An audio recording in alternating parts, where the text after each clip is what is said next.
Olá, muito bom dia, boa tarde, boa noite a você que está aí no meu canal, vendo esse vídeo, que vai ver depois. Que Deus abençoe muito a sua vida, Deus abençoe muito a sua família. Esse é o meu desejo para você. Hoje, segunda-feira, hoje dia 9 de maio, Dia Mundial do Recomeço.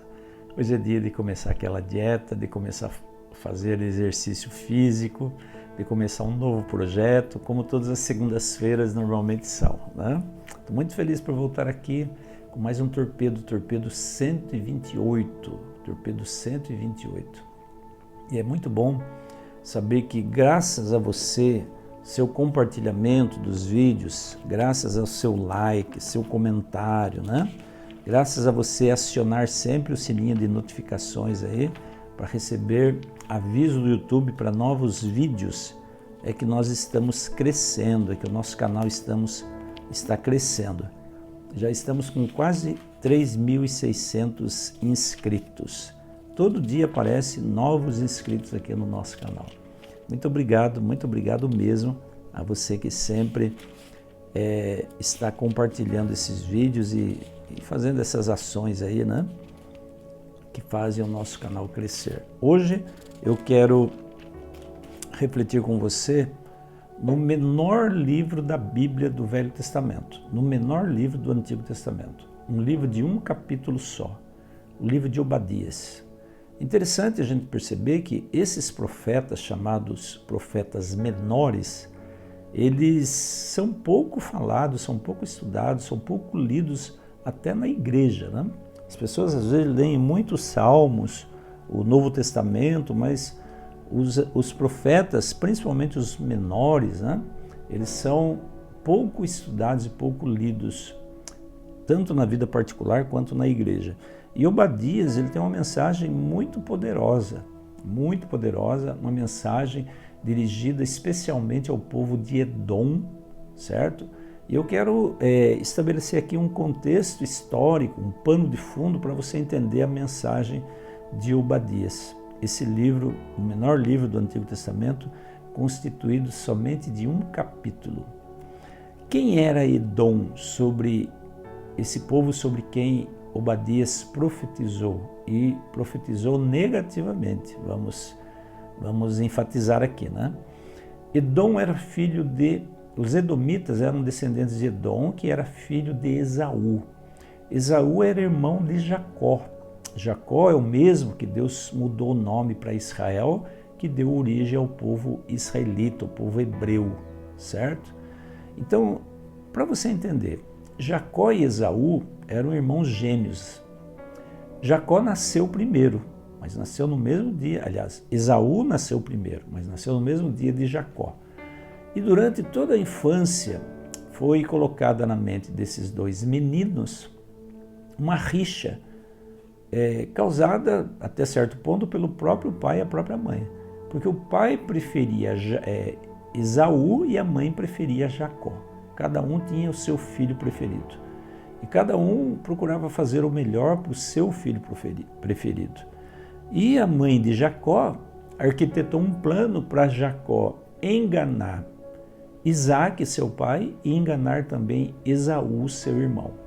E ele ficasse com o direito da primogenitura, com a bênção, passando-se pelo filho primogênito. Na verdade, Esaú era o primogênito porque ele saiu do ventre da mãe antes de Jacó, tá? Ou Israel, como Deus mudou depois o nome, né? Bom, cada um teve filhos e foi o ancestral, né, de um povo. Jacó, ou Israel, teve 12 filhos. Esses 12 filhos é que constituíram o reino de Israel, as 12 tribos de Israel, né? E Esaú teve também filhos, entre eles estava Edom. Aquela rixa que havia entre os dois, ela foi perpetuada. Edom continuou odiando, né, tendo aquela raiva dos filhos do seu parente Jacó, e as descendências dele também. Os edomitas, portanto, odiavam os israelitas. Isso foi se prolongando, essa rixa foi se prolongando. E aí os edomitas constituíram uma nação, tomaram lá um pedaço de terra ao sul do Mar Morto, né? Era um pedaço de terra estreito, mas comprido, tinha aproximadamente 32 quilômetros de leste a oeste e 135 quilômetros de norte a sul. Então era uma nação pequena. A capital, chamada Sela, ficava no alto de uma montanha. E de lá os moradores achavam muito convenientes eles descerem, atacar povos lá no pé da montanha e aí subirem, se refugiar na montanha, porque a montanha geograficamente oferecia uma vantagem muito grande para eles nos confrontos, nas batalhas.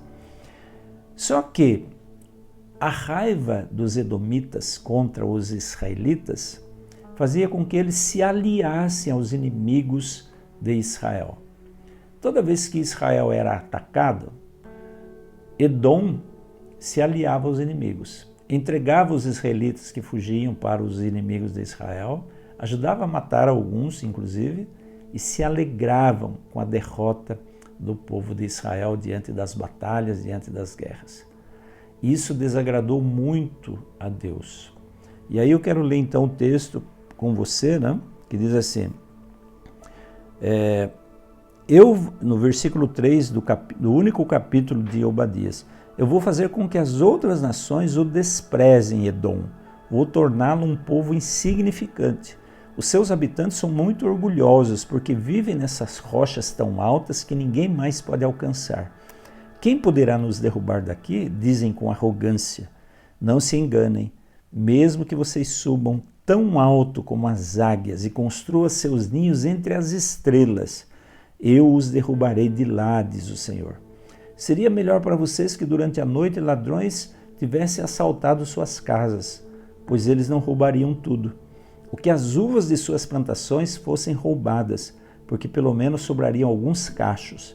Mas agora, povo de Edom, todos os cantinhos e brechas de suas casas serão vasculhados, e todos os tesouros que forem encontrados serão roubados. E por que Deus faz essa promessa aos filhos de Edom? Por quê? No versículo 10, por causa do que vocês fizeram contra o seu irmão Jacó, ou seja, contra o povo hebreu. Vou mostrar para todo mundo os seus pecados. Envergonhados e sem defesa, vocês serão completamente destruídos. Vocês abandonaram Judá quando ele estava em dificuldade. Ficaram de lado e se recusaram a levantar um dedo para ajudar seus irmãos quando os invasores carregaram todas as riquezas de Israel e, fazendo sorteios, dividiram entre si a cidade de Jerusalém. Vocês foram iguais aos inimigos de Israel. Olha que condenação. Deus promete aniquilar completamente o povo de Edom da face da terra, porque eles se alegravam com as derrotas do povo de Israel. O que aconteceu historicamente, né? O povo de Edom, os edomitas, a capital, a terra, foi aos poucos invadida pelos inimigos, né? Muitos se levantaram contra Edom e muitos foram destruindo aos poucos esse povo. Até que no ano 126 a.C., os macabeus, através do seu líder, João Hircano, ele invadiu, né, a terra dos edomitas e praticamente ele arrasou com os edomitas. Os poucos que restaram foram viver no sul de Judá. Mesmo assim, eles continuaram odiando os judeus. Os últimos edomitas, sabe quem foram? Foram os Herodes. Quando Roma invadiu Israel no ano 63 a.C., os Herodes foram escolhidos entre os edomitas. Que coisa interessante, né? Os Herodes são aqueles governadores, aqueles reis, né, de determinadas províncias que Roma instituiu quando invadiu Israel.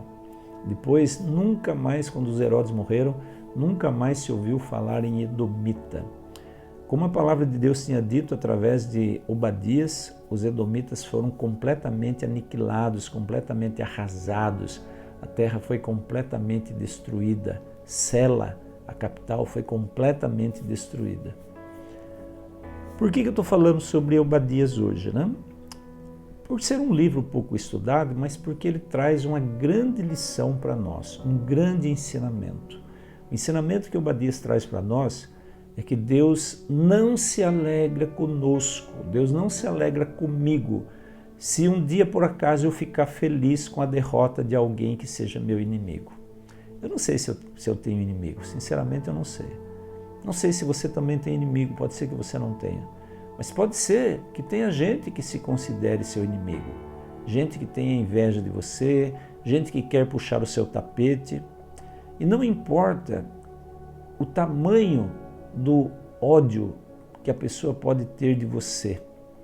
Se essa pessoa estiver passando por dificuldade, por uma doença muito grande, por problemas financeiros muito graves, nós não podemos nos alegrar com as desgraças que vêm na vida daqueles que são nossos inimigos. A Bíblia diz em Romanos: se o teu inimigo tiver fome, dá-lhe de comer. Se tiver sede, dá-lhe de beber. E Jesus disse: orai pelos que vos perseguem. Qual é o dever nosso como cristão? É orar pelos nossos inimigos, aqueles que se declaram nossos inimigos. É seguir o exemplo de Jesus, né, gente? Jesus, quando estava na cruz pregado, uma de suas últimas frases, uma de suas últimas palavras foi orar a Deus o Pai pelos seus inimigos. Ele diz assim: Pai, perdoa-os porque eles não sabem o que fazem. E é essa atitude que Deus espera de você e de mim. Não que nos alegremos com as derrotas, com as desgraças dos nossos inimigos, mas que nós oremos por eles, que nós não fiquemos felizes com as desgraças alheias, não importa quem são as pessoas. Então eu quero deixar esse torpedo aí hoje para o seu coração, para a sua vida, né?